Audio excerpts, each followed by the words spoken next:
Sorry guys, sorry. Oke, jadi seperti yang kita tahu, bentar. Kalau sistem imun itu punya dampak yang sangat-sangat luar biasa di tubuh kita. Kayak kita ada di sini, kita bisa denger ini juga karena sistem imun yang dijaga kita kan. Bayangin kalau misalnya nggak ada sistem imun dan selama ini kita terpapar dengan lingkungan yang punya begitu banyak bakteri, virus, patogen itu bisa jadi kita emang udah nggak hidup dari umur 1 hari deh. Karena emang sebahaya itu guys. Tapi bentar ya, ini aku mau share screen dulu. Hmm,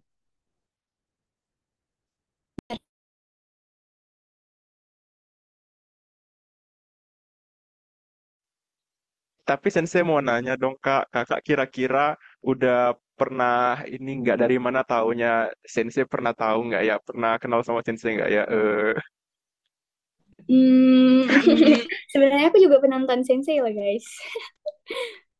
Aku juga rekom Oh, Sensei, jadi kalian harus nonton Sensei semuanya. Seru banget, seru aku banget. suka. Soalnya aku juga tipe Eh, yang ngantukan kalau nonton video. Kalista, kamu jangan iri, kamu jangan iri. Ya, kalian tidak ditonton sama Kak Seka. Hah, Eh, Sensei dong, ditonton. Oh, sebelum Kak Seka memulai materinya, di sini kita bakal lihat dulu suatu penyakit yang cukup langka, Kak Gus ya. Ini penyakit sangat langka sekali dan cukup berbahaya ya. Ini cukup berbahaya. Jadi penyakit apa tuh kira-kira? Ada yang tahu nggak itu penyakit apa yang bahaya banget? Autoimun. Ada yang tahu penyakit apa? Bukan autoimun, bukan kanker, salah. Tapi penyakit batuk. Bingung belajar OSN dari sekarang. Kayak banget, ngerti-ngerti.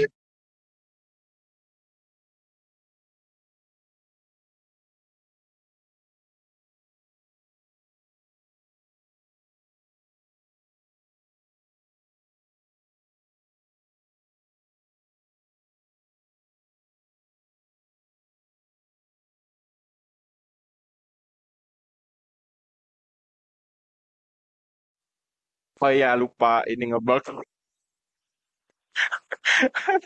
Ini ngebug. Ya udah, kalau begitu nanti kita bakal serang kalian dengan iklan karena kalian meminta iklan terus ya. Nanti kita bakal serang di akhir saja. Tapi lagi ngebug ya Gagus. Ini gara-gara dontol sepertinya. Jadi ya sudah, kalau begitu kita bakal masuk saja ke sesinya KCK dan Sensei mau mamam dulu ya. Kita bakal mamam dulu nanti, kita bakal mengiklan. Sabar-sabar, kalem-kalem. Kalau begini kita serahkan ke Kak Seka aja. Nanti kalau misalnya ada pertanyaan boleh, tapi jaga kondusivitasnya ya Kak Gus ya. Jangan di spam kakaknya ya, tolong. Nanti yang nge-spam nanti kita blacklist ya. Jadi selamat mengajar Kak Seka. Arigatou gozaimasu. Terima kasih Sensei. Oke, kita mulai share screen sini ya guys. Udah kelihatan belum guys? Oke, bentar. Oke, jadi karena kata Sensei juga kita mulainya dari Campbell, aku langsung aja pakai PPT Campbell ya guys. Absen dong siapa aja yang udah tamat Campbell nih. Aku mau lihat dulu sebelumnya.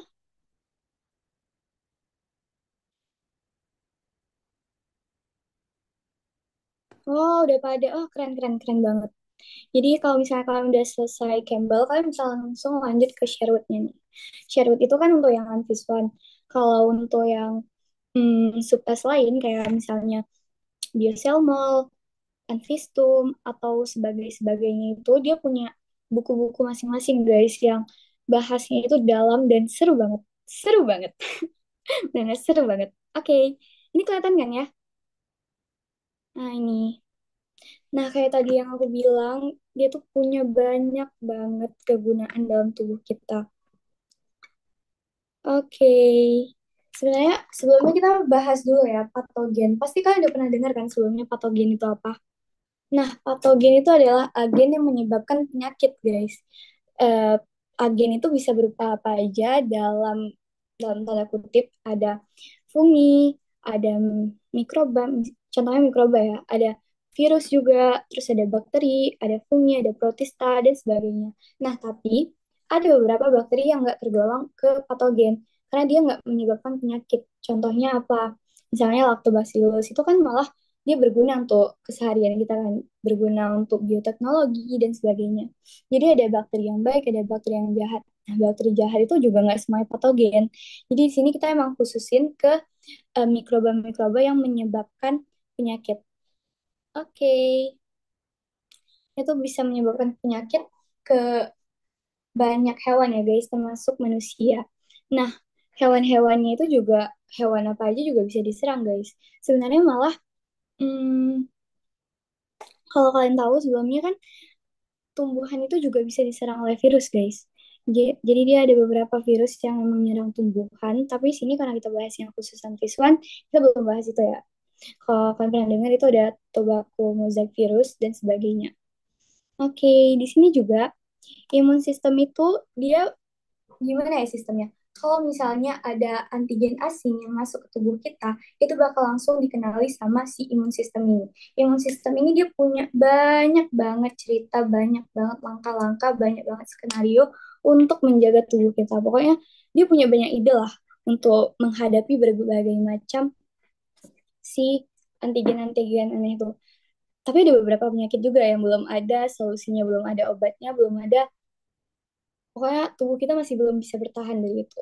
Contohnya apa? Ada AIDS kan, terus ada eh, autoimun juga. Autoimun itu malah sistem sistem imunnya sendiri yang menyerang tubuh kita.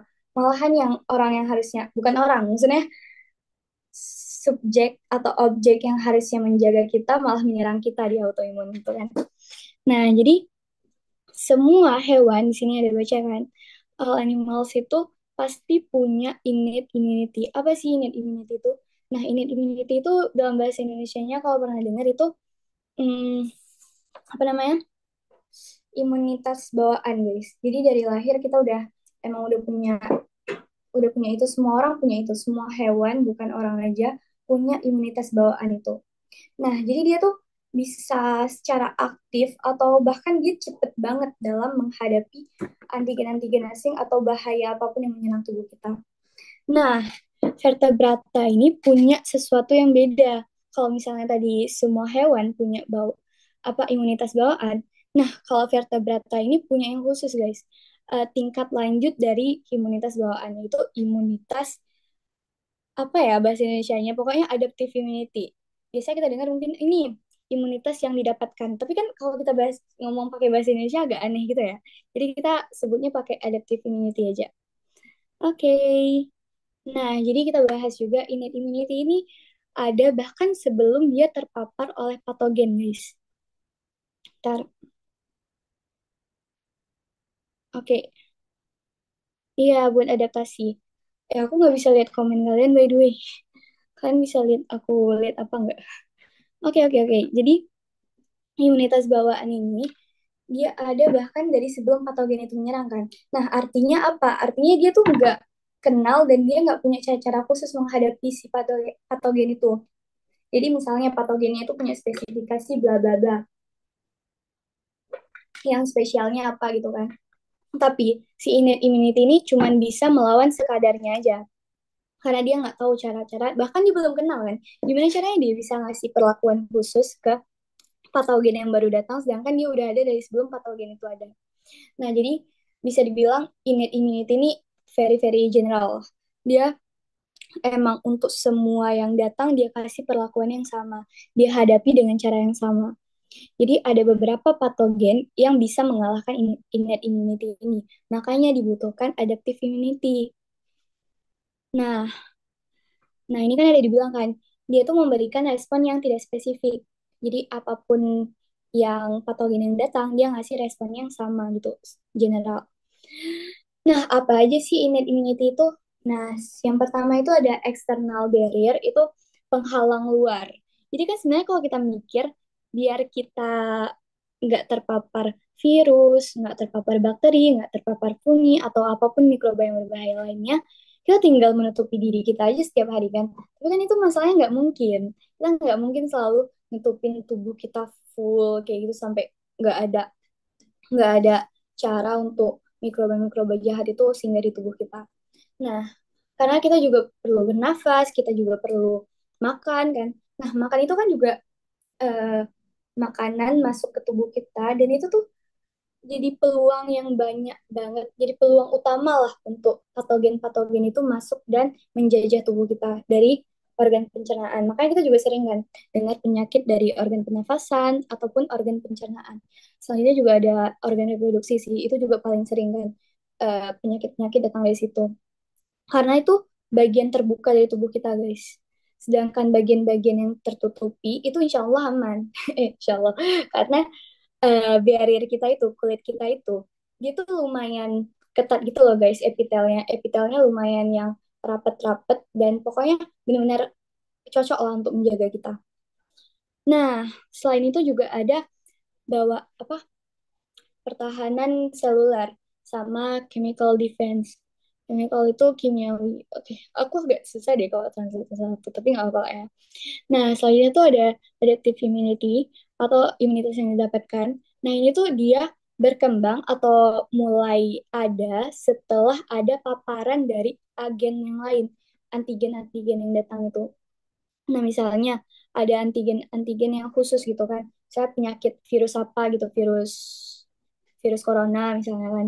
Nah, dia tuh bakal ngasih jadi gini, stepnya itu kalau misalnya ada virus yang masuk ke tubuh kita, masuknya yang dihadapi duluan itu adalah innate immunity. Yang pertama adalah innate immunity, baru kalau misalnya innate immunity ini kalah, selanjutnya bakal ada adaptive immunity yang menghalangi si virus ini, supaya dia nggak menyebabkan kita sakit lah kan.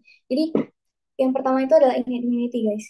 Jadi kalau misalnya innate immunity-nya kalah, dia nggak sekuat itu untuk menghadapi patogen yang spesifik, bakalan ada adaptive immunity yang berkembang dan mengenali si antigen ini, mengenali supaya dia tahu apa respon yang harus diberikan gitu. Itu kan bisa berupa mikroba, toksin, ataupun apapun yang membahayakan tubuh kita. Nah, dia juga ngasih, kayak yang tadi aku bilang, ngasih respon yang sangat-sangat spesifik terhadap suatu patogen. Oke, ini ada apa sih namanya tuh kayak ringkasannya gitu yang lebih bagus.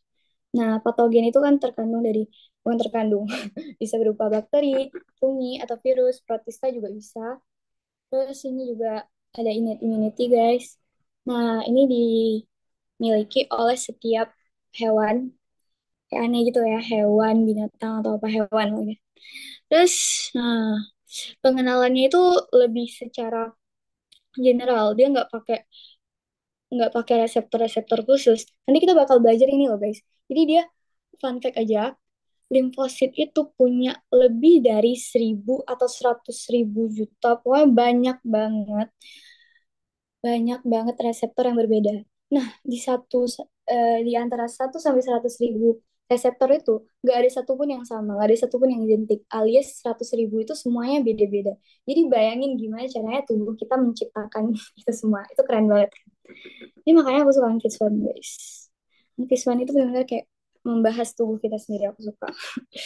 Terus di sini, nih, perlindungan penghalangnya itu ada kulit, terus ada mukus membran, terus ada sekresi juga, sekresi apapun itu. Nah, ini maksudnya nih kayak saliva, bisa jadi mukus juga, mukus, ingus, atau apalah bahasa kita tuh kan. Sekresi air mata, sekresi, apa lagi ya sekresi guys? Pokoknya banyak ya guys. Terus kalau misalnya pertahanan dari dalam itu ada fagosit sel fagosit. Nah, sel fagosit itu ada yang tahu nggak apa aja? Sebutin dong guys, sel fagosit apa aja? Iya, alergi itu nanti ya, agak beda dikit. Nah, ini nih, mau SS ya, bentar. Ini bisa dilihat nggak? Nih, silakan SS ya guys. Nah, dia selain phagocyte cell, dia juga ada natural killer cell. Apa itu? Ini biasanya kita dengar NK cell. Kan pernah dengar? NK cell itu dia khususnya membunuh sel-sel yang ada di tubuh kita sendiri. Tapi bukan sel-sel yang sehat. Dia membunuh sel-sel yang udah abnormal gitu guys. Yang udah diserang bakteri, yang udah terinfeksi, ataupun sel-sel yang udah tahu wah dia ini kanker. Jadi NK cell ini bakal membunuh sel yang udah rusak itu. Oke, selanjutnya ada microbial protein. Aduh, ya. Aku tadi tuh mau nyiapin ini kan, struktur antimikrobialnya, cuman nggak sempat lagi. Jadi kan di protein antimikrobial ini itu punya punya apa sih namanya? Hmm, punya ion positif. Nah, ion positif ini dia bakalan gampang banget merekat sama bakteri. Bakteri itu sel gini nih. Jadi bakteri itu sel sel terluarnya itu biasanya bersifat negatif, guys. Biasanya punya ion-ion negatif. Nah, ion-ion negatif kalau ketemu sama ion positif, dia bakalan saling menarik kan, bakalan mengikat. Nah, karena itulah protein ini sangat-sangat efektif untuk menghadapi bakteri. Makanya dia bilang antimicrobial. Oke, selanjutnya ada inflammatory response. Ini tuh kalau bahasa Indonesia itu respons inflamasi atau peradangan. Nah, kalau misalnya kalian lihat, misalnya nih, kalian kan biasanya sebelum sakit itu kadang-kadang demam dulu nggak sih? Sebelum sakit, misalnya sakit mumps gitu.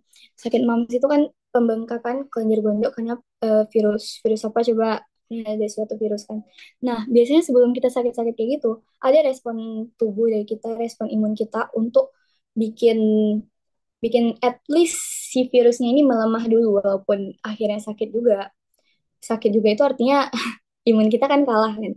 Jadi sebelumnya tuh bakalan ada demam-demam. Nah, demam-demam inilah bentuk dari respon imunitas bawaan kita.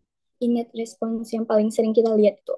Itu biasanya demam. Atau misalnya kalau kalian sering sakit radang tenggorokan, aku kan sering tuh sakit tuh. Itu tuh sebelum sakit radangnya beneran, tonsilitis atau faringitis itu namanya. Itu kita bakalan demam dulu, bakalan demam. Nah, demam ini kan agak panas lah kan. Agak panas dan aliran darah kita itu sebenarnya juga agak melambat dikit. Kenapa agak melambat? Karena nanti di pembuluh darah ini akan mengalirkan banyak fagosit sel. Fagosit sel ini gunanya untuk apa? Itulah untuk memakan antigen-antigen atau patogen asing itu yang datang. Nah, itu juga salah satu bentuk pertahanan tubuh kita. Terminal dulu. Hmm. Oke, selanjutnya itu ada adaptive immunity. Nah, ini cuma dimiliki oleh vertebrata kan. Vertebrata itu tahu dong ya, yang memiliki tulang belakang. Oke. Nah, dia ini emang benar-benar spesifik. Jadi, setelah dia kenal dulu sama si patogen itu, baru dia kasih respons. Dan responsnya itu di ya tubuh kita tuh usahain yang paling mirip, yang paling bisa untuk mengatasi, untuk membunuh patogen itu. Nah, tapi karena dia tuh butuh pengenalan dan solusi-solusi yang lebih efektif, dia itu responsnya lebih lambat, jauh lebih lambat daripada si innate immunity. Kalau innate immunity ini neutrofil itu bisa sampai memakan patogen-patogen itu dalam waktu kurang dari 1 jam, sedangkan adaptive immunity ini bisa berhari-hari, guys. Bisa 17 hari, bisa 12 hari, kecuali kalau udah paparan kedua itu bisa 2 sampai 5 hari. Jadi dia adaptive immunity ini juga ada dua versi, guys. Nah, versi yang pertama itu humoral response. Kenapa dibilang respons humoral? Karena fun fact, nggak fun fact sih, emang ini namanya. Darah sama limfa itu disebut humor tubuh kita. Humor tubuh. Emang bahasanya agak aneh ya. Humor itu kan biasanya kita tahu itu sebagai humor yang bikin kita tahu apa sih? Level ketawa kita. Apa sih arti humor? Oh, kayak itu kan. Tapi di sini humor di biologi konteksnya itu ke limfa sama pembuluh darah. Oke, jadi antibodi kita itu bakal melawan infeksi yang ada di cairan tubuh kita. Nah, selanjutnya ada cell mediated response. Nanti kita bakal bahas lebih dalam lagi di bawah, tapi ini intinya yang bakal berperan atau jadi kuncinya itu atau jadi tokoh utamanya itu sel T cytotoxic sama sel T helper. Oke, jadi maunya tuh ada bagan ya. Jadi ada kan kalau kita tahu sebelumnya sel darah putih yang berperan dalam sistem imun itu kan ada banyak tuh kan. Jadi sel-sel yang berperan dalam innate immunity itu ada spesifikasi khusus, bukan spesifikasi khusus. Ada contoh-contoh khusus. Yang pertama itu ada neutrophil, ada basophil, ada eosinofil, ada apa lagi guys? Ada dendritic cell, ada natural killer cell, dan banyak lagi. Nggak banyak lagi, itu aja. Dan makrofag satu lagi, lupa sebutin. Makrofag itu juga turunan dari monosit, guys. Aduh, nggak ada gambarnya di sini kayaknya. Kayaknya sih nggak ada. Iya, nggak ada. Jadi nanti kalau sempat ada waktu di akhir aku kasih nampak ya. Nah, nih guys, bisa dibaca. Kalau misalnya innate immunity itu sebenarnya juga ada di tumbuhan kan, kayak yang aku mention di awal. Tapi kita nggak bahas tumbuhan, jadi nggak apa. Nah, di vertebrata tuh innate immunity ini bakal jadi kunci. Dia yang pertama menghadapi infeksi dan selanjutnya tuh dia bakal ngasih jalan atau membuka jalur atau apa namanya merangsang ya, merangsang adaptive immunity ini. Kayak fondasinya, kalau nggak ada dia, adaptive immunity ini nggak bakalan jalan, nggak bakalan mulai adaptive immunity ini kalau innate belum mulai. Intinya kayak gitu ya. Tapi kadang-kadang ada juga waktu di mana mereka bisa berjalan hampir bersamaan kayak gitu. Nah, kan tadi kita udah belajar tuh kan, kalau misalnya penghalang yang paling bisa diandalkan di tubuh kita itu adalah kulit, kulit kita yang rapuh ini. Kalau di insekta atau di serangga, itu tuh ada exoskeleton. Exoskeleton yang dibentuk sama kitin, tahu dong? Iya, tahu kitin kan? Kitin ini ya ada strukturnya dia, karbo juga. Dia membentuk exoskeleton itu adalah bagian paling luar dari serangga. Kalau kalian tahu kumbang, tahu hewan kumbang nggak sih? Itu hewan apa sih itu yang hitam gede itu? Nah, itu kan keras tuh kan, bagian luarnya. Kayak bisa diketok tuk tuk tuk gitu. Kalau diketok dia bunyi emang saking kerasnya. Itu namanya exoskeleton. Atau kecoa yang udah dewasa itu juga agak keras kan. Itu terdiri dari exoskeleton yang dibuat oleh dari kitin. Oke, itu first barrier mereka terhadap patogen. Nah, kalau di organ pencernaan kita juga kan organ pencernaan itu kan bisa dibilang kayak rentan gitu kan. Paling rentan malahan karena kita makan apapun kadang-kadang kita makan yang nggak bersih atau kita lupa cuci makan lupa cuci makan lupa cuci tangan langsung makan. Nah, itu tuh bisa jadi banyak banget patogen yang masuk ke dalam tubuh kita. Nah, karena itulah butuh sesuatu yang bisa menghalangi itu. Apa itu kan? Eh, Nah, itu ada lisozim. Lisozim itu ada di mana-mana sebenarnya. Ada di air mata, ada di saliva atau air liur, ada juga di itu, digestive system, di saliva nih kan. Dan bahkan di organ pencernaan kita, di lambung, itu kan ada HCl ya guys. HCl itu tuh asam banget dan dia efektif untuk membunuh bakteri. Karena bakteri itu biasanya nggak tahan di kondisi-kondisi yang asam. Kecuali bakteri acidofil. Bakteri acidofil itu bakteri yang emang suka asam, emang suka kondisi asam. Itu emang nggak ada obat lagi. Kalau dia masuk ke tubuh kita, ya asam lambung nggak akan bisa kalahin itu. Hmm. Tapi mostly bisa dikalahin sama asam lambung. Mostly ya. Oke, selanjutnya. Nah, lisozim ini ada dibilang nih, lisozim itu adalah enzim yang bisa menghancurkan dinding sel bakteri. Ntar aku mau lihat respon kalian. eh ini gimana ya? Aku nggak ngerti guys. Iya, CD4, CD8, ntar lagi kita baca. Oke, wait. Oke, aku open cam aja. Oke, jadi selanjutnya itu selain di organ pencernaan kita juga ada hemosit. Jadi hemosit itu lebih ke istilah ya guys. Hemosit itu istilah dari sel-sel kekebalan tubuh kita. Sel kekebalan itu berupa apa aja? Berupa banyak kan, ada berupa mm, sel-sel fagosit, nah natural killer, sel fagosit itu apa sih? Makrofag dan sebagainya gitu kan. Makrofag itu kan dia tugasnya untuk makan kan. Sama kayak natural killer sel yang tadi udah aku mention, itu makan tapi yang dia makan adalah sel tubuh kita yang udah rusak. Oke, emosi Nah, jadi yang paling banyak dibawa oleh limfa itu adalah fagosit. Makanya tadi peradangan itu kan bisa dibilang dia melebarkan pembuluh darah. Kalau pembuluh darah kita lebar kan artinya lebih banyak darah yang bisa lewat kan. Tapi kadang-kadang itu apa ya? Kalau misalnya pembuluh darah kita lebar, itu dia akan meningkatkan permeabilitas. Permeabilitas itu cara dia apa ya? Kesempatan dia untuk keluar masuk dari pembuluh darah itu.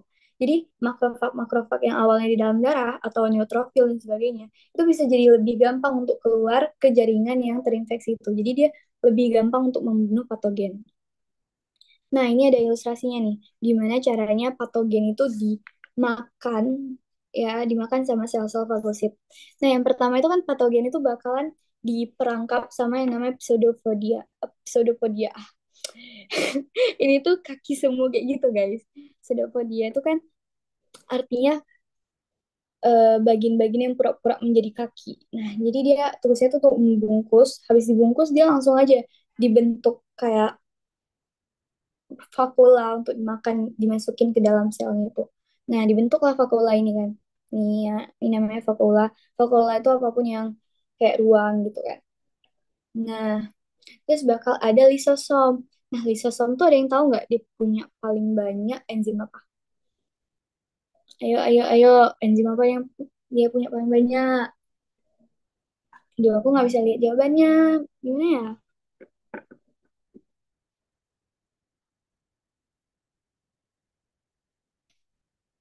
Iya, yes, hidrolitik, guys. Jadi dia bisa menghancurkan apapun. Hmm. Sejam juga. Oke. Jadi selanjutnya setelah si vakula tuh udah ada di situ juga udah ada lisosom dia bakal berfusi. Berfusi itu kan artinya menyatu kan. Menyatu. Nah, kalau udah menyatu, kalau udah menyatu si lisosom yang di dalam ini bisa masuk enzim-enzim yang di dalam lisosom ini bisa masuk ke dalam vakula itu bisa bertemu lah sama si patogen-patogen yang tadi terperangkap dalam vakula. Nah, kalau udah ketemu gitu, tinggal dibunuh-bunuhin aja deh sama si enzimnya itu. Nah, setelah dibunuh-bunuh, matilah dia. Yeay, selamat kita. Tapi nggak semudah itu, guys. Buktinya ada beberapa, apa sih namanya? Ada beberapa virus atau patogen yang berhasil lewat dari semua rangkaian ini kita, rangkaian sistem imun kita. Apa guys yang paling seru? Yang paling seru itu virus rabies. Karena itu kayak jarang dimention gitu menurut aku. Padahal virus rabies ini sorry ya guys, ini di luar dari PPT, tapi virus rabies itu dia tuh bahaya banget. Karena kalau misalnya dia udah apa ya, menunjukkan gejala klinis, kalau misalnya dia udah mulai kejang-kejang, udah mulai hidrofobia, biasanya kalau rabies itu dia bakalan takut sama air. Sebenarnya bukan takut sama air sih, tapi lebih apa ya, takut nelan, takut minum, takut makan kayak gitu. Jadi orang-orang lebih sering bilang dia takut sama air kan. Nah, kalau misalnya dia udah menyerang sampai ke otak, jadi bukan otak, ini saraf-saraf kita, saraf pusat, itu emang udah nggak ada solusi lagi guys. Bisa dibilang mortality rate-nya itu 100%. Bisa jadi orang yang mengalami itu gejala-gejala rabies, itu bisa dibilang sedihnya bakal itu ya, nggak enak bilangnya bakal itu. Kecuali kalau dia belum menampilkan gejala-gejala itu bisa langsung dicegah pakai vaksin. Makanya jangan lupa vaksin. Dan kalau misalnya kalian digigit apa anjing liar atau kucing liar atau apapun yang kayak rabies-rabies gitu, itu kan langsung aja ya, langsung lari ke puskesmas, lari ke rumah sakit untuk suntik habis. Karena dia tuh anehnya sebelum menampilkan gejala 100% bisa sembuh. Tapi kalau udah menampilkan gejala, gak ada obat lagi. Oke, gitu aja intermezzonya. Oh my God. Ini kita mau bahas soal nggak sih? Takutnya nggak cukup nih. Ini PPT-nya ada 1000 ya Allah, ya udah kita cepet-cepet ya. Jadi ada hemosit ini kan ya ini udah aku bilang tadi dia mensekresikan eh, protein antimikroba ini. Udah skip. Nah ini juga udah pernah aku mention tadi kan. Jadi dia ada TLR. Nah, TLR kayaknya ada di bawah. Lebih spesifik kita bahas di bawah aja nanti. Nah ini quiz guys. Nah, kalau misalnya kalian ikut OSK, OSP atau OSN itu emang wajib-wajib khatam, wajib-wajib jago untuk analisis data. Kenapa? Karena isi soalnya data semua. Oh, aku suka sebenarnya. Kayak baca-baca data gitu tuh lebih enak daripada tipe soal yang teksnya panjang, datanya nggak ada, dan harus jawab itu tuh emang harus mikir sendiri. Sedangkan data kan lebih banyak analisis kan, analisis yang paling penting di data-data kayak gini. Nah, di sini tuh ada dikasih perlakuan ini lalat buah setelah diinfeksikan Neurospora crassa. Neurospora crassa ini adalah fungi, fungi-fungi. Nah, yang terjadi ini ada empat ini ya, ada empat apa sih namanya tuh? ada 4 percobaan, ada 4 organisme, ada 4 subjek yang diujikan. Yang pertama adalah wild type. Wild type ini itu ya Allah, aku udah mulai haus lagi. Ini hmm, adalah subjek yang nggak diberi perlakuan apapun. Jadi dia pure emang kontrolnya gitu, yang emang nggak ada dikasih apa nih, drosomisin, nggak ada dikasih defensin, nggak ada pula dimutasiin, nggak ada dibuah-buah. Pokoknya dia emang it is what it is. Emang apa bilangnya ya, emang lalat buah yang normal. Nah, selanjutnya kalau misalnya mutan, mutan ini di sini konteksnya mutan yang udah dihilangkan fungsi ininya, fungsi apa sih namanya, fungsi sistem kekebalan tubuhnya. Nah, dia tuh bakal langsung mati. Bukan bakal langsung mati, bakal langsung banyak yang mati di jam ke 24 nih. Ini sebenarnya bisa dilihat kan. Mereka tuh baru kasih hasil yang signifikan setelah 24 jam. Nah, dan dia tuh bakal anjlok mati, banyak yang mati maksudnya, itu setelah 48 jam. Dan terus-terus mati sampai habis di 120 jam. 96 nih udah habis nih. Nah, sedangkan mutan yang diberikan defensin, itu dia agak lumayan bertahan dikit, guys. Nah, ini dia baru hampir kasih kematian yang signifikan itu setelah 48 jam. Bukan 48 jam nih. 24 jam, tapi nggak sesignifikan yang si mutan tanpa perlakuan apapun. Nah, perlakuan defensin dia masih bisa bertahan di sini, guys. Masih nggak mati dia. Masih nggak mati semua maksudnya. Masih nggak mati semua di 120 jam. Sedangkan yang mutan mutan aja itu mati di 120 jam. Nah, di mutan yang drosomisin, nih kalian bisa lihat drosomisin, wah, ini sebenarnya dia mirip-mirip kayak wild type kan. Dia sama-sama bisa bertahan, walaupun tadi sistem kekebalan tubuhnya udah diambil sebagian, tapi dengan diberikannya drosomisin dia masih bisa menyamai survival rate-nya si wild type. Oke, nah ini dia sini.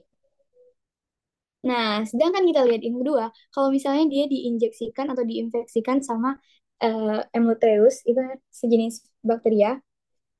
Nah, yang drosomisin ini malah lebih anjlok daripada si mutan, tapi intinya mereka keduanya anjlok kan. Nah, sedangkan yang defensin ini malah lebih efektif, malah lebih kuat gitu daripada yang WT ya. Nah, ini artinya apa? Ada yang bisa simpulin nggak? Simpulin secara singkat. Dia aku bacain namanya. Ayo, siapa yang jawab? Ayo guys, aku tunggu ada yang jawab. Oh, mutan itu tadi yang udah diberi perlakuan penghilangan sistem kekebalan tubuh.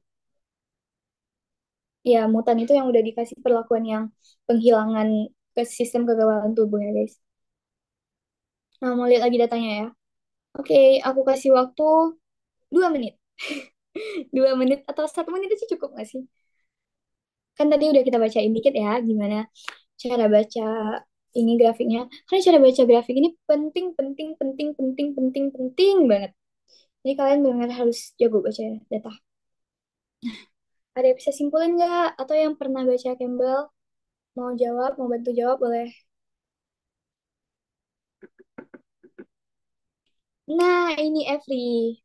Doxamicin ini lebih efektif ke fungi, sedangkan defensif efektif ke bakteria. Nah, itulah kesimpulan atau hasil yang bisa kita dapatkan dari penelitian ini. Jadi, kalau misalnya kalian baca-baca soal, itu pasti ada soal-soal penelitian kan. Nah, kalian juga pas analisis soal pertama itu harus udah nyimpen nih, ini nih artinya apa, ini artinya apa, pokoknya kayak gitu kan. Udah harus skip sendiri walaupun belum ada pertanyaan tentang hasil dari penelitiannya. Oke, ini resultnya. Ini zoom in dari tadi sih, nggak penting. Oke, jadi kita udah tahu kan ya. Jadi ini karena dia dibilang tadi ini, dia dibilang tadi kan lebih efektif. Doxamicin itu lebih efektif ke fungi karena dia ini naik ke atas. Maksudnya survival rate-nya tinggi. Jadi nggak menimbulkan kematian yang banyak. Nah, di sini defensin ini efektif kepada apa? Kepada bakteria karena dia lebih tinggi, bahkan lebih tinggi daripada WT. WT itu yang punya sistem kekebalan bawaan biasa, ya nggak diapa-apain, sedangkan mutan ini yang udah dihilangkan. Jadi dia malah nggak punya sistem kekebalan apapun. Defensim sama drosomicin ini semacam bantuan sistem kekebalan, kayak interferon atau protein mikrobial tambahan. Itu guys. Oke, selanjutnya. Nah, ini ada innate immunity. 10 menit terakhir kita bahas soal mau nggak sih? Atau kita loncat aja ya? Ini kan udah belajar nih kan. Udah kita bahas dikit-dikit tadi kan. Jadi penghalang yang pertama itu ada penghalang kulit, terus ada mukus. Mukus itu ingus atau apapun itu dia. Sebenarnya kalau kita beringus itu, yang terkandung dari ingus kita itu adalah kumpulan dari bakteri-bakteri, protista, fungi, virus, pokoknya yang jelek-jelek semua dari situ. Itu adalah cara tubuh kita tuh untuk menangkap, menjebak, dan menggagalkan dia untuk masuk ke dalam tubuh kita. Oke, tapi skip. Apa kan ya, skip. Karena kita akan bahas sesuatu yang lebih penting, yaitu adalah adaptive immunity. Nah, ini nih types of phagocyt. Tadi udah kita bahas kan. Yang pertama ada neutrophil, ada macrophage, sama dendritic cell. Ini sebenarnya mereka tuh sama-sama kerjanya untuk memakan. Tapi ada spesifikasi yang lebih khusus yang mungkin bisa kalian baca sendiri nanti di Sherwood atau di Campbell ada juga mungkin ya. Harusnya ada. Ini ada nih, stimulate development ini. Nah, dendritic cell ini juga penting banget karena dia bakal menginduksi adaptive immunity. Gimana cara dia induksi? Jadi, setelah dia berikatan sama patogen, jadi semua makrofag ini ada sistem yang namanya TLR, Toll like receptor. Jadi dia tuh bakalan mengikat patogen. Nah, dibantu juga sama sel helper yang lain. Nah, kalau misalnya udah diikat ini, aduh, ingus aku, bukan ingus, apa namanya, hidungku gatel. Nah, kalau misalnya dia udah diikat, itu dia bakalan ngasih semacam sinyal kayak gitu ke sel T helper yang menandakan kalau dia udah menemukan nih patogen-patogen yang harus dihancurkan. Jadi, tolong bantu dia. Jadi kayak panggil-panggilan ke adaptive immunity. Panggilan setelah dia panggilan setelah dia ternyata tidak bisa mengalahkan itu si patogen. Nah, aduh ini skip juga lah. Sebenarnya itu penting juga, cuman kita kepepet guys. Karena kita cuma 1 jam. Bentar lagi kita mau bahas soal yang aku jelasin dikit deh, soalnya nggak sempet habis ya. Nah, interferon ini juga protein yang membantu dalam pertahanan bawaan atau innate immunity kan. Dia tuh melawan virus dan juga dia membantu mengaktifasi makrofag.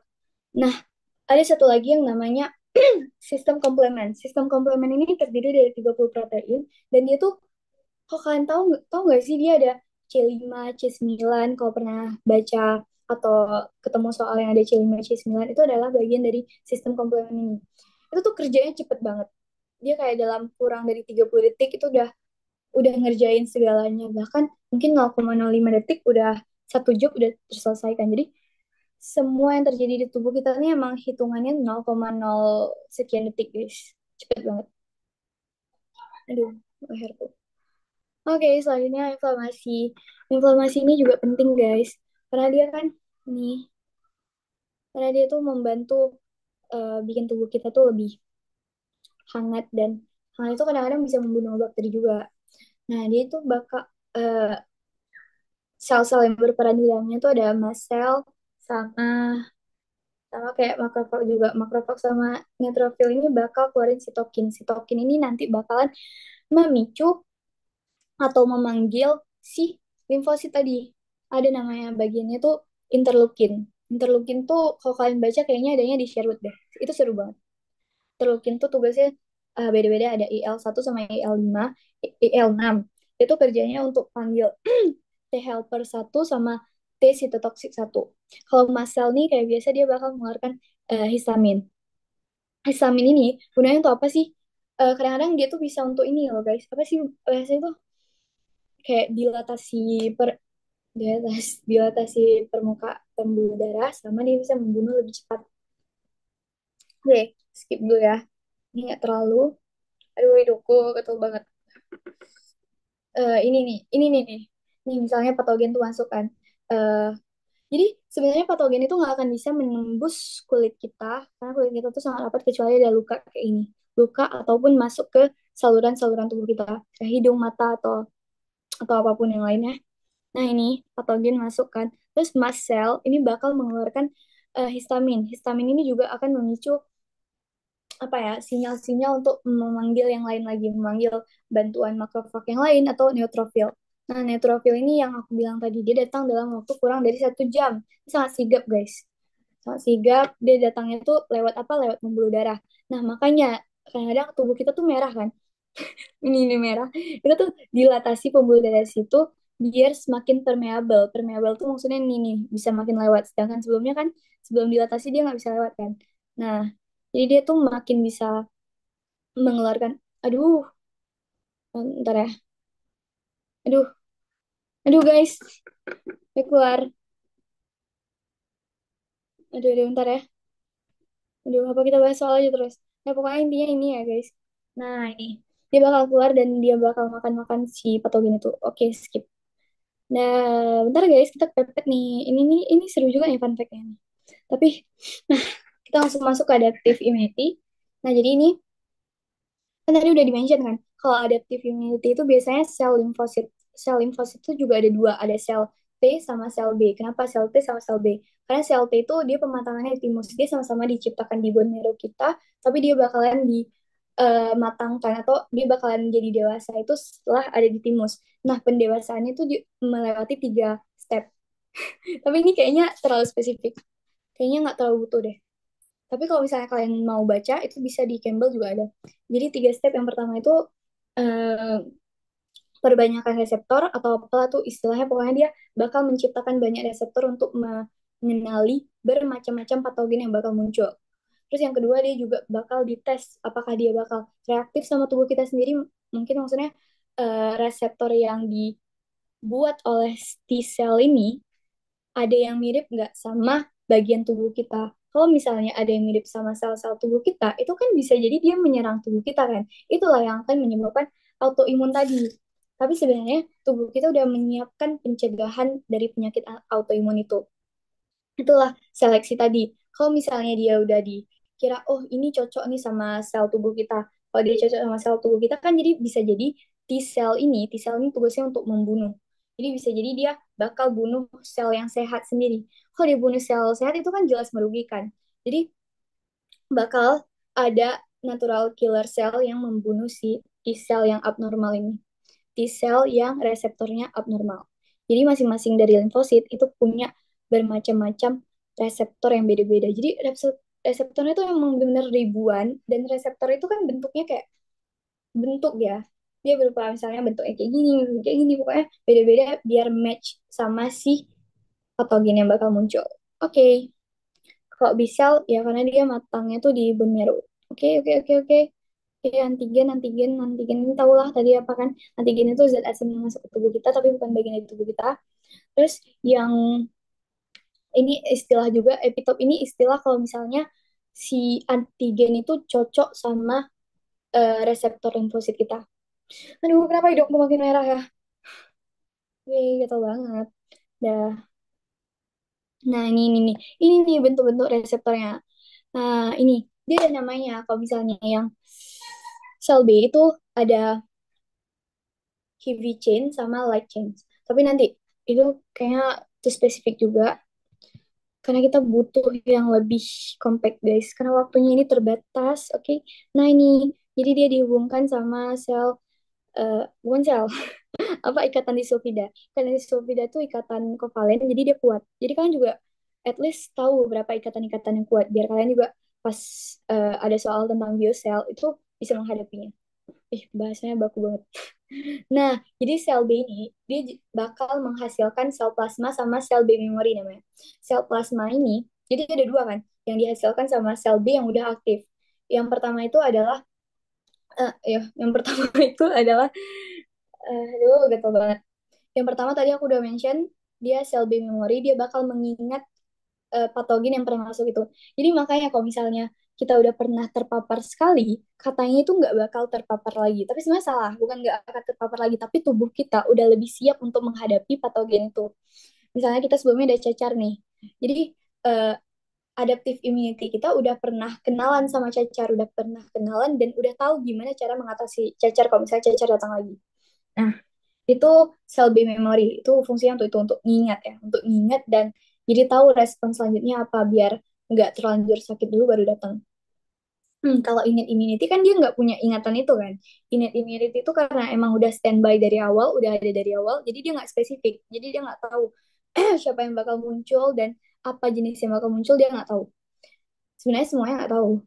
Ini konteksnya kalau misalnya udah kepapar 2 kali, ya. Kalau udah kepapar 2 kali, ada kemungkinan dia masih mengingat penyakit yang dia dapatkan sebelumnya. Tapi itu bertahannya mungkin 1 dekade doang, lama, tapi nggak selama itu, nggak seumur hidup. Dah, oke. Terus yang kedua tadi selain yang sel B memory, ada imunoglobulin. Imunoglobulin nggak? Yang kedua tuh ada sel plasma. Sel plasma ini disekresikan oleh mensekresikan imunoglobulin yang sering kita dengar IgIg itu IgM, IgG, IG apalagi IgA, IG aku, IgD, IG apa ya? IgE. Jadi nanti kita bahas sedikit juga IgE sama IgM, IgD itu fungsinya untuk apa. Oke. Nah, ini nih gimana caranya si limfosit itu bakal match sama patogennya. Jadi patogen itu kan luarnya ada strukturnya juga kan. Strukturnya inilah struktur yang bakal match nanti, yang bakal match ini itu disebut epitope. Hmm. Nah, antigen itu ya zat asingnya bisa untuk semua itu general term aja. Dah, terus nah ini. Nah, setelah dia berkumpul, dia bakal mengeluarkan itu. Apa sih namanya tuh? Dia bakal membelah atau berdiferensiasi menjadi 2 sel yang tadi aku sebutin. Dia bakal mengenali, menyimpan memorinya di dalam, sama bakal mengeluarkan imunoglobulin. Dia bakal melepas ini nih. Nih, ditempelin. Nah, kalau dia ditempelin nih, udah dipegang nih kan, udah diculik. Bukan diculik, ya diculik. Biar dia punya sampel itu untuk menghadapinya. Ya Allah, banyak banget. Oke. Nah, kalau sel T ini sebenarnya mirip-mirip, anggap aja mirip-mirip. Dan, nah, udah skip aja. Nah, ini tuh gini. Ini oke ya guys. Mungkin next time kita harus bahas ini lebih dalam lagi. Nah, kalau kalian sering dengar MHC atau MHC atau Mayer, Mayer Histocompatibility Complex. Oke, ini tuh apa ya? Molekul yang ada di permukaan kayak gitu. Dia dimiliki sama siapa? Nah, MHC itu ada dua. Ada MHC 1 sama MHC 2. Ini simpelnya ya. MHC 1 tuh simpelnya, dia tuh ada di semua sel bernukleus. Yang nggak bernukleus kan contohnya eritrosit. Berarti eritrosit karena nggak bernukleus, dia nggak punya MHC 1.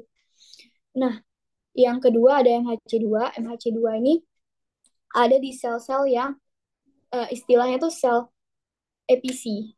Apa kepanjangannya? Ntar.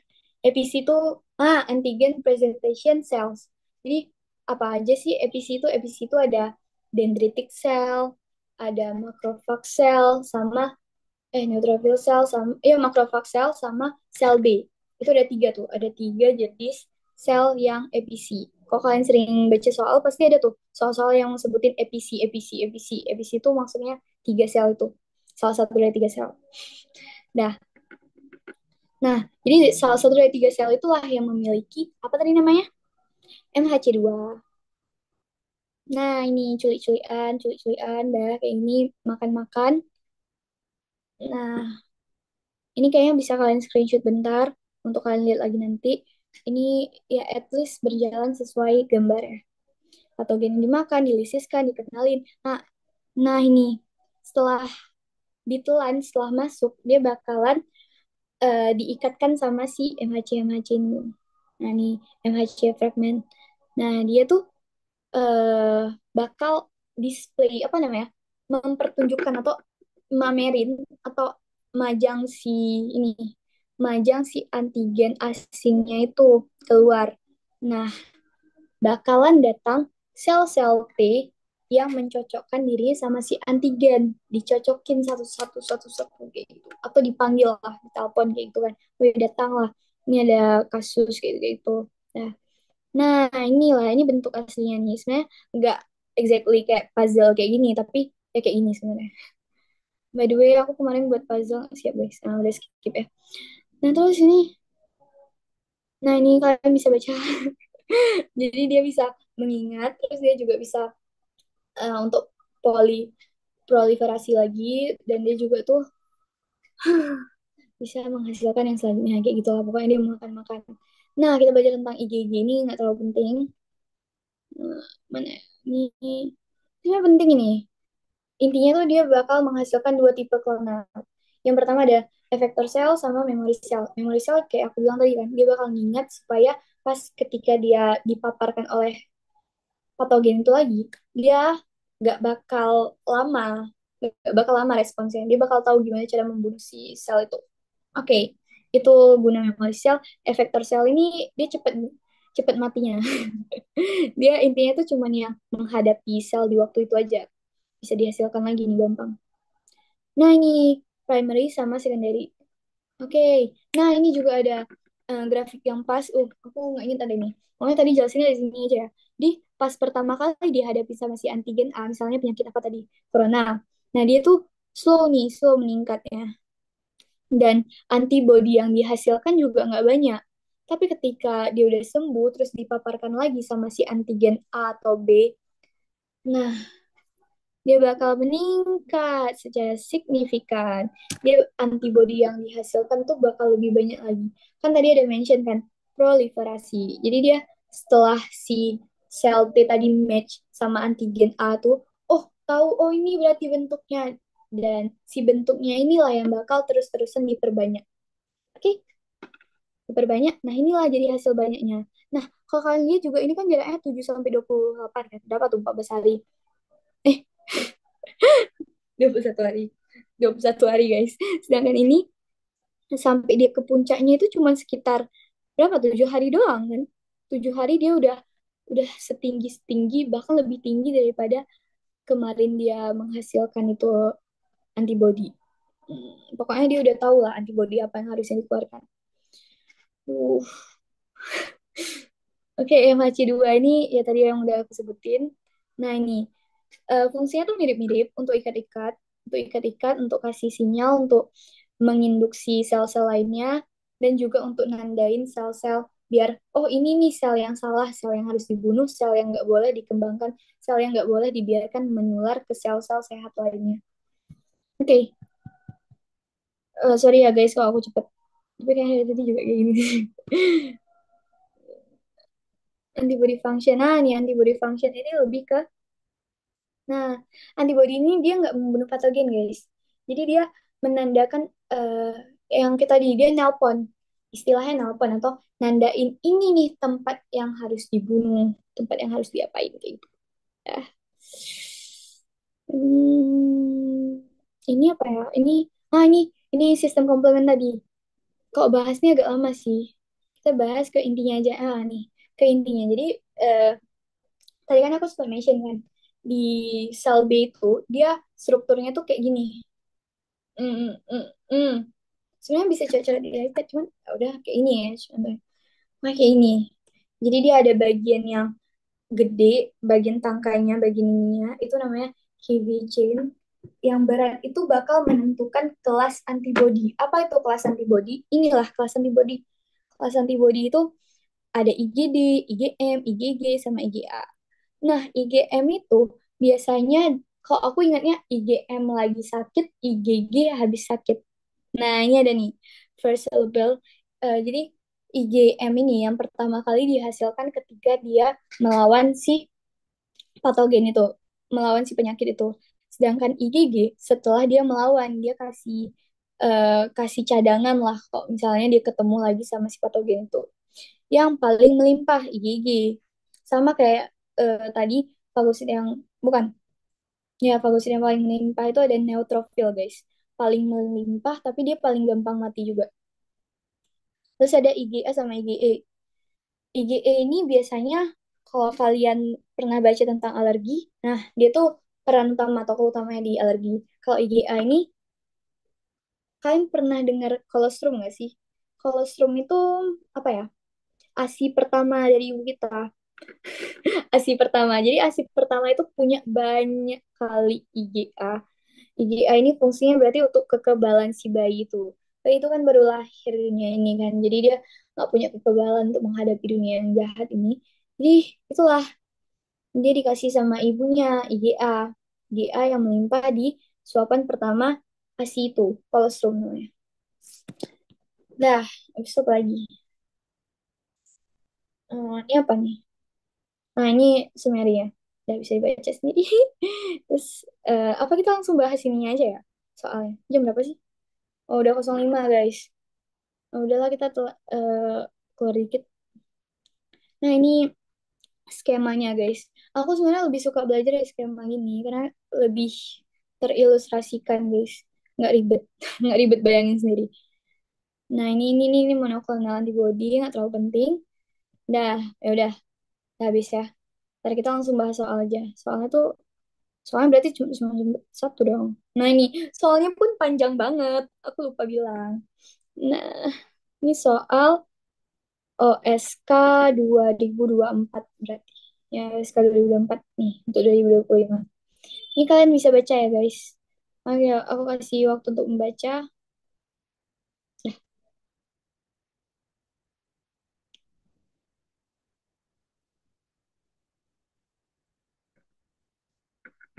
Iya, kanker tuh bisa menipu ini kita. Kalian bisa lihat soalnya nggak?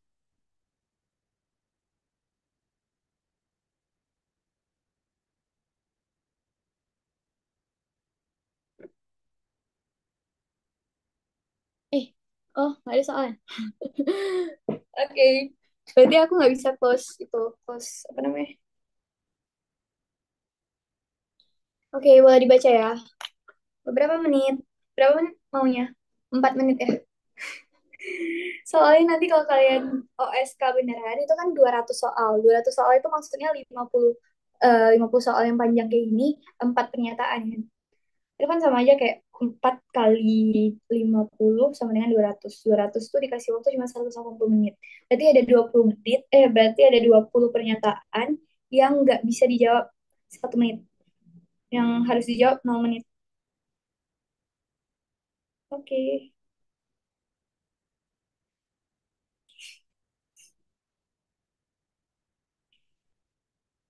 Oke, aku kasih waktu bentar ya. Selamat mengerjakan.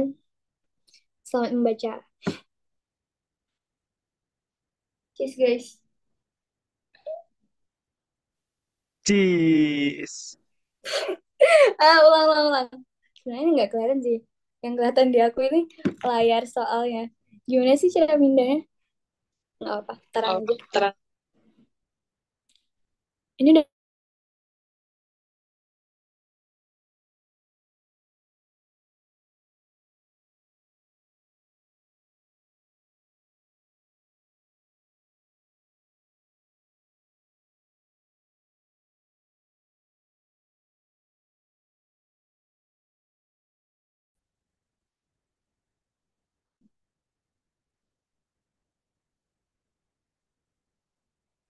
Udah SS, guys. Oke. Oh, nggak udah ya.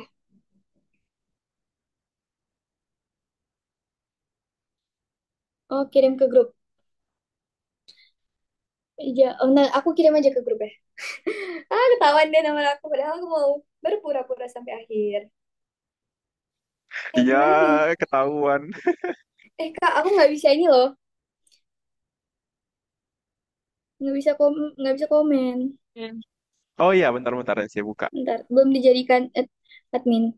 Ya, terbongkar, terbongkar. Apa? BSSB, BSSB, BSSB, BSSB. Banyak banget yang jawab BSSB. Pinternya. Rahasia deh. Udah nih kan. Oke, berarti ini soalnya udah dong. Udah pada tahu dong. Wait. Hmm.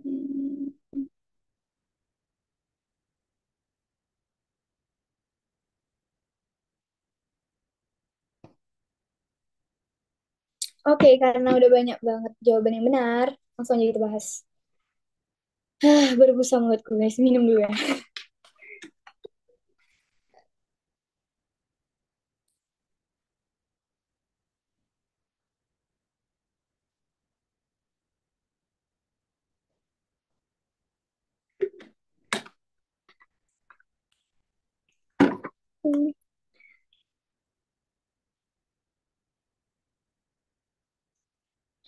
Oke. Eh,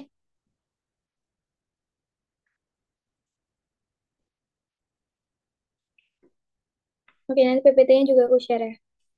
Ip, waduh, kelihatan dong. Nah, lupakan, lupakan. Oke, jadi karena jawabannya udah banyak yang benar, ya aku kasih 1.000 jempol. Ya, semoga kalian semua lulus LSK, lulus LSP, lulus OSN, lulus, lulus apa lagi ya? Medal, jadi semoga ratusan orang di sini medal semua, nggak bercanda. Dadah, dadah. Jadi langsung aja kita bahas. Sebenarnya aku malas banget baca. Jadi kayak yang udah kalian baca ya guys. Umbai cacing. Jadi ini kan dikasih percobaan kayak yang tadi kita bahas, bakal selalu ada banyak banget penelitian, percobaan dan data-data. Dan in my opinion, soal-soal yang banyak data kayak gini itu tergolong lebih mudah banget dibandingkan soal yang narasinya narasinya panjang tapi gak ada data, dan ya kadang-kadang mudah juga sih, tergantung tergantung. Ini kalau Anfis One itu paling mudah kalau ada data. Oke. Nah, kan dibilang itu bakal dikasih dua dua subjek. Yang pertama adalah kontrol. Kontrol itu yang nggak dikasih perlakuan apapun, kayak yang tadi yang WT lahan, yang wild type. Terus yang kedua itu ada main cheat yang umbai cacingnya ini dibuang appendix. Appendix itu di ujung, ya di ujung itu lah, di ujung saluran pencernaan kita. Pasti namanya itu itulah. Di appendix itu bakal dipotong. Nah, dugaan kenapa dibuat apa kenapa dibuat penelitian ini adalah karena anggapannya appendix itu berperan dalam sistem imunitas tubuh. Sebenarnya kenapa kayak gitu ya? Jadi makanya mereka melakukan penelitian ini. Karena kalau nggak dilakukan penelitian, nggak mungkin dia cuman bayang-bayangin tebak-tebak aja. Kita kan butuh kepastian dari tubuh kita ini kan. Nah, jadi ini ada datanya, ada 4 data. Yang pertama itu data data A ini. Nah, ini eh mereng banget kepala. Ini nah jumlah tumor yang dihasilkan. Terus yang B itu ada CD3 T cell. Apa tuh CD3 plus? Biasanya kan kita cuma familiar sama CD4 plus sama CD8 plus kan. Jadi CD8 itu untuk T sitotoksik. Dihafal ya guys. 8 untuk T sitotoksik. Kalau misalnya CD4 untuk T helper. Jadi itu dua jenis protein yang paling famous. CD4 sama CD8. CD4 liver ke helper, sama CD8 liver ke apa tadi? Sel T sitotoksik. Aku nggak jago kali, tapi ya sel T sitotoksik kan benar. Oke, jadi di sini dilihat CD3 kan. CD3 itu juga protein yang pokoknya ada lah dia. Protein yang spesifik ada di permukaan semua sel T. Oke. Jadi jadi hasil dari gambar ini dia kan menunjukkan, berarti ini suara aku nggak jelas ya. Berarti dia menunjukkan secara general sel T-nya itu berapa kepadatannya. Kepadatan itu kan ber berkorelasi sama jumlah berarti kan. Oke, kalau misalnya yang C ini berarti lebih spesifik. Yang dilihat apa? Yang dilihat adalah T sitotoksiknya, jumlah T sitotoksiknya. Nah, selanjutnya yang D. Wah, ini ada nama-nama bakteri nih. Berarti dia ngasih, oh, bakterinya banyak namanya, tapi yang ada tuh cuman kelihatan 3 4 ya guys. 1 2 3 4, cuman 4. Pelit banget. Jadi aslinya tuh ini bisa dibilang keragaman gitu. Oh, ini ada nih. Nah, biasakan membaca keterangan ya guys. Jadi kita nggak usah menerka-nerka sendiri. Jadi itu udah ada dijelasin semua di keterangan. Termasuk yang P ini, P kurang dari 0,05. Apa sih P kurang dari 0,05? Itu biasanya kita belajar di statistika. Kalau OSN tahun lalu itu ada ekologi statistika. Jadi itu emang statistika nguli banget. Sebenarnya kan ada kalkulator, jadi nggak nguli banget. Kecuali kalau di sekolah itu pasti nguli banget. Nggak dikasih bawa kalkulator, dan soalnya tuh entar dibuat aneh-aneh sengaja. Udah, guys. Ini curhatan hati anak kelas 3, guys. Dah, oke. Jadi, ini kan P-nya kurang dari 0,01. 0,01 itu kan berarti lebih kecil daripada 0,05 kan. Ini 0,0001. Jelas lebih kecil. Artinya apa? Dia signifikan perbedaannya. Kalau ini, P sama dengan 0,01. Ini udah eksak lagi. 0,01 itu tetap lebih kecil kan daripada 0,05. Berarti juga signifikan perbedaan dari kontrol sama appendix ini. Appendektomi. Yang diberi perlakuan pemotongan atau penghilangan umbai cacing tadi. Nah, ini P sama dengan 0,31. Artinya apa guys? Signifikan nggak signifikan? Signifikan juga. Nggak signifikan. 0,031. Tetap lebih kecil daripada 0,05. Tapi kalau kita lihat di barnya ini ada overlap gitu guys. Jadi agak apa bisa dibilang agak ambigu untuk menyatakan dia tuh terlalu atau enggak. Nah, duh. Nah, jadi sesuai jawaban kalian BSB BSSB kan banyak yang jawab gitu kan. Ya, itu benar guys. Langsung aja ngasih benar karena kita tinggal baca aja nih. Gambar berikut menunjukkan morfologi kolon mencit. Kolon itu apa tadi? Usus. Itulah tadi organ pencernaan kita, ujung kolon itu ada appendix tadi itu maksudnya. Duh, tadi aku lupa apa sebutan kolon. Kadang-kadang kayak gitu guys. Gambar atas nih dibilang gambar atas ini hasil dari mencit yang mengalami appendektomi. Sementara gambar bawah merupakan berasal dari mencit kontrol. Mencit kontrol itu kan artinya dia masih punya appendix kan, nggak dikasih perlakuan apapun. Nah, kalau nggak dikasih perlakuan apapun, wah, kelihatannya normal kan. Kayak nggak ada yang berlebihan, stabil semua ini. Sedangkan yang ini, ih, kelihatan banget dia kembung-kembung. Kembung-kembung apa sih namanya? Bintil-bintil banyak dan penuh gitu. Ih, kayak mata ikan, kayak telur ikan, guys. Nah, kita lihat data apa, guys? Ya, data yang A. Di A ini udah jelas banget kalau dia bilang kalau yang kontrol itu banyaknya jumlah sel tumor cuman segini. Bisa kita bilang 10 lah. Sedangkan di appendektomi yang diberi perlakuan pemotongan umbai cacing itu lebih dari 10. Artinya lebih banyak kan.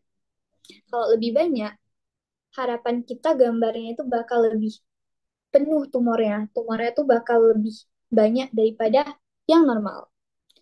Berarti jawaban ini jelas benar lah kan? Ini tumor, ini normal. Nah, kayak gitu. Terus yang B, jenis sel T yang kemungkinan ditemukan paling melimpah di jaringan tumor CAC adalah sel T helper. Di mana di info ini yang dia bilang sel T helper? Nggak ada. Oke, jadi ini abu-abu atau bahkan salah. Karena kalau misalnya dia udah bilang kayak gitu, tapi datanya nggak ada, itu udah pasti 95% salah. Atau 90%. Atau berapa, kayak gitu lah. Anggap aja salah. Karena nggak mungkin dia nggak kasih data dan kita nebak-nebak doang. Apalagi penelitian. Penelitian tuh selalu based on data. Beberapa udah ada yang pengetahuan yang emang diketahui sih. Tapi ini konteksnya kita lihat data ya guys. Terus yang C, terkait dengan imunitas tubuh, umbai cacing berperan sebagai lokasi produksi sel T, terutama sel T sitotoksik. Ada nggak dibahas sel T sitotoksik? Ada, di mana? Di ini kan, di ini, di C. Di data yang C. Di data yang C ini kan jelas-jelas dia bilang CD8 kan. CD8 itu kan penanda emang protein khusus yang ada di sel T sitotoksik. Nah, kita lihat nih, ada perbedaan banget nggak? Enggak, malah dia berkurang tapi nggak banyak. Jadi dia tuh bukan lokasi produksi sel T sitotoksik. Ya, kayak gitulah. Jawabannya S. Terus yang D, agak lemas. Terus yang D, berdasarkan data, umbai cacing juga berperan dalam mempertahankan keseimbangan komunitas mikrobiota di dalam usus. Nah, ini mikrobiota yang ini cenderung dia pas nih kan di sini-sini. Maksudnya dia lebih lebih stagnan lah, lebih mirip-mirip dibandingkan sama yang ini. Wah, yang ini ada yang anjlok nih, ada yang beda banget sama yang sebelumnya. Nah, itu artinya apa? Artinya dia ngasih apa namanya ya, hasil yang signifikan kayak gitu loh, yang beda.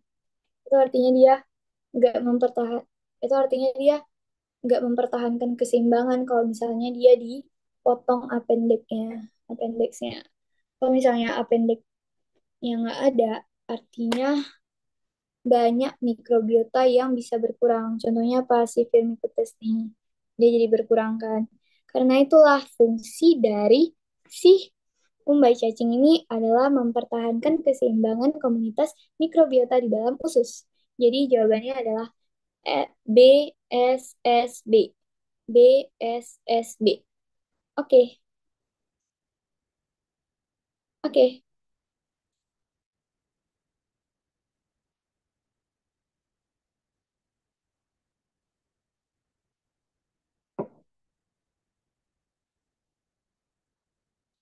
CD3 tuh tadi, eh aduh yang mana ya guys?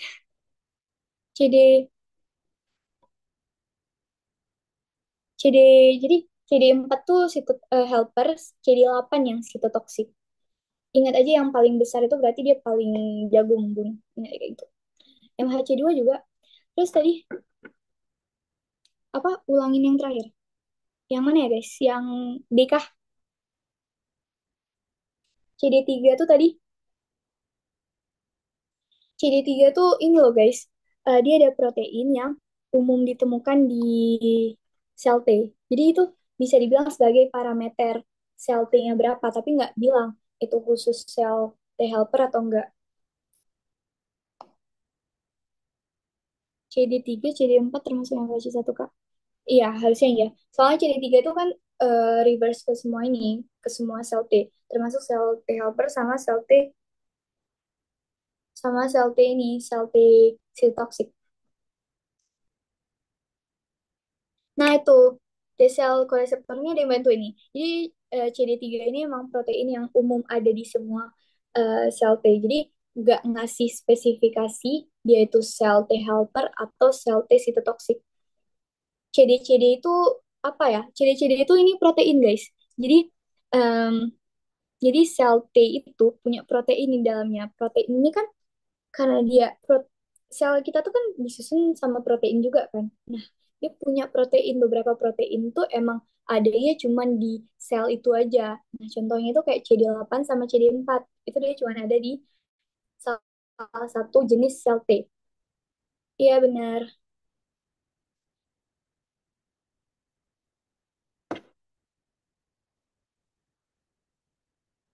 Ya, benar, benar, benar. Oke, oke, sudah selesai, guys. Sensei, mari kita panggilkan Sensei. Aku mau minum sekali lagi, guys. Halo semuanya. Hmm. Halo. Iya, berarti segitu dulu dari Kak Sekanya. Dan tadi tuh ada yang nanya beberapa orang tadi tuh Kak, Kakak gimana menjalani OSK? Menurut Kakak susah nggak OSK, Kak? Ini pertanyaan apa nih ya? OSK, tapi ini hentikan berbagi nggak sih? Ah, oke. Pas OSK itu aku, gimana bilangnya ya? Siaran langsung, oh, oke, aplikasi. Bentar guys, ada notif tadi. Jadi pas OSK itu gimana ya? Aku deg-degan banget sebenarnya. Tapi alhamdulillah lumayan lancar kalau kalian tuh perbanyak latihan soal baca-baca data itu, karena OSK itu cenderung sebenarnya OSP sih yang paling banyak datanya. OSP itu kompleks, nggak kompleks banget tapi lumayan bikin mata kita gini-gini guys. Emang banyak sebanyak itu datanya. Tapi kalau misalnya yang OSK ini lebih banyak ilmu-ilmu dasar yang banyak di Campbell, jadi minimal kalian harus sama Campbell dulu. Karena Sherwood ini, aku kan baca Sherwood, aku kan suka Sherwood, jadi aku bacanya tuh sebelum OSK. Karena aku juga udah tamat Campbell kan awalnya. Tapi ya kayak gitu guys. Pokoknya kalian harus tamat Campbell dulu, baru kalian lanjutin ke buku-buku yang lebih spesifik. Habis itu, selain kalian harus latihan baca-baca data, kalian juga harus mempersiapkan apa ya? Mental lah pokoknya. Karena 3 jam kalian duduk di depan komputer itu sebenarnya agak menyiksa ya guys. Jadi kalian harus benar-benar pas try out itu harus benar-benar bayangin lagi ini loh, lagi apa? Lagi OSK beneran. Karena 3 jam tuh yang benar. Aku kan 3 jam itu pertama entah nggak dikasih bawa minum entah apa pokoknya peraturan sekolah aku kayak gitu kan. Jadi tuh bibir aku emang sampai pecah-pecah saking bayangin udah menghadapi soal nggak gerak-gerak 3 jam emang duduk baca soal kayak gitu nggak minum. Jadi usahain kalian bawa minum aja sih biar lebih lancar juga. Wah, aku dipanggil Sensei Seika. Keren. Thank you guys. Makasih juga ya guys. I love you too Waduh, guys. sensei saya siap. Ih, aku jadi Jepangers guys. Coba baca Campbell biar materinya nempel ke long term. Kalau masalah ke long term memory itu dibaca berulang kali sih. Atau ini aku paling suka asosiasiin sama hal-hal yang ada di sekitar kita. Misalnya itu tadi kan kita belajar tentang imun.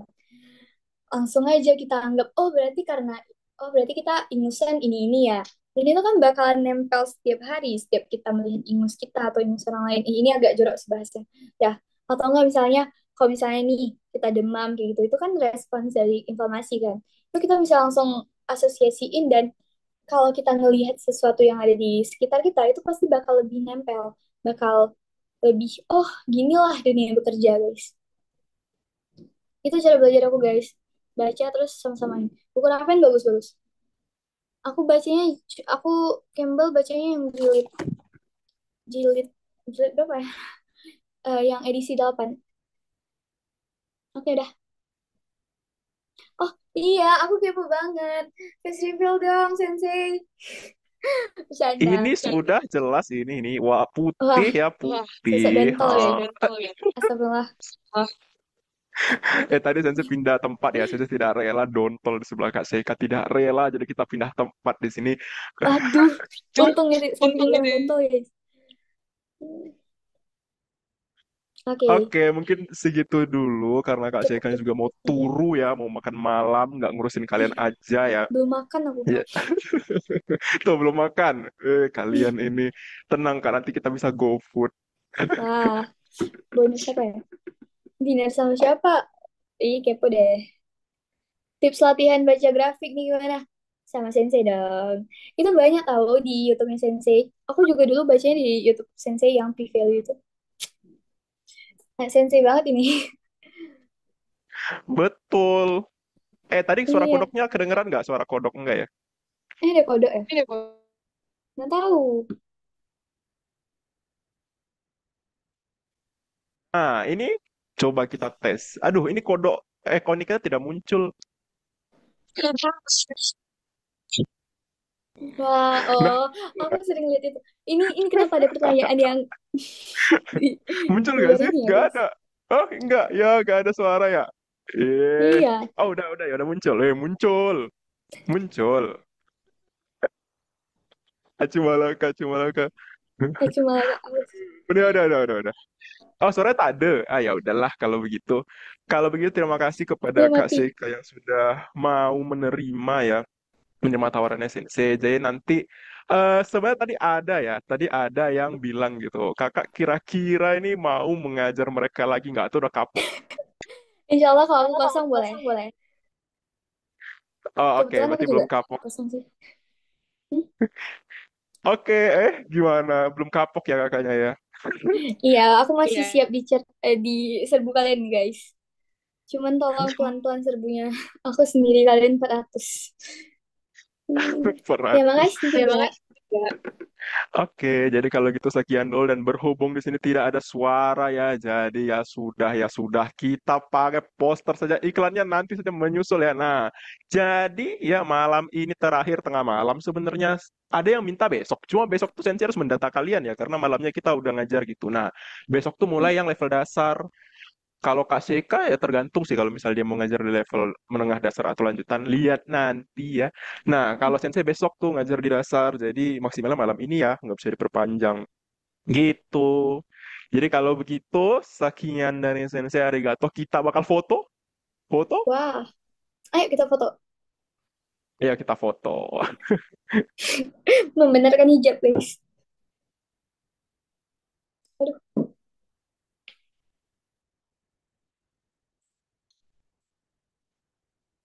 Nah, oke, ini sudah terlihat semua. Bentar. Nah, dari yang pertama ya, dari yang pertama, pertama ada Khairunisa, ada Atilesir, ada Apul, ada anomali Wah, hitam. Ini dibacain kenapa semua. anomali hitam? Ada Mei, ada Najwa, ada Aurora, ada Mayor eh, ada Aisyah, ada Wow, Lydia, ada Hana. Oke, udah, ayo, turun, turun. Halikal ini sangat ini ya namanya. Ayo, gayanya. Ichinisan screenshot, Ichinisan screenshot. Yang kedua, slide yang 12 guys, 12. kedua, Apa aja? gayanya. Ichinisan screenshot, Ichinisan screenshot. Ketiga, screenshot. Pertahankan gayanya. Keempat, screenshot. Kelima, screenshot. Keenam, banyak screenshot. Ketujuh, screenshot.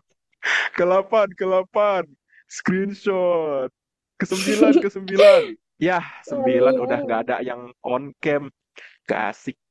Jadi gini Iya, ya, kalau di pelatihan sensei ini kita apa ya? Ini kan pelatihan ramah dan formal ya, Kak Gus ya. Di sini formal. itu, jadi di sini itu kita doain bersama-sama ya. Kita doain bersama-sama yang tidak on cam semoga dapat teman seperti Dontol ya. Amin. Ya Tuhan, yang tidak on cam semoga dapat teman seperti Dontol. Amin. Amin. Udah, kalau begitu makasih semua yang udah hadir di kelas gratis kali ini. Sampai jumpa di kelas nanti sama Iya, Kak Seka. Dadah, arigato, susenku. iya, bye-bye guys. See you. Oke, Semangat bye-bye. belajarnya. Semangat. Aku live ya, bye-bye. Dadah Kak, makasih.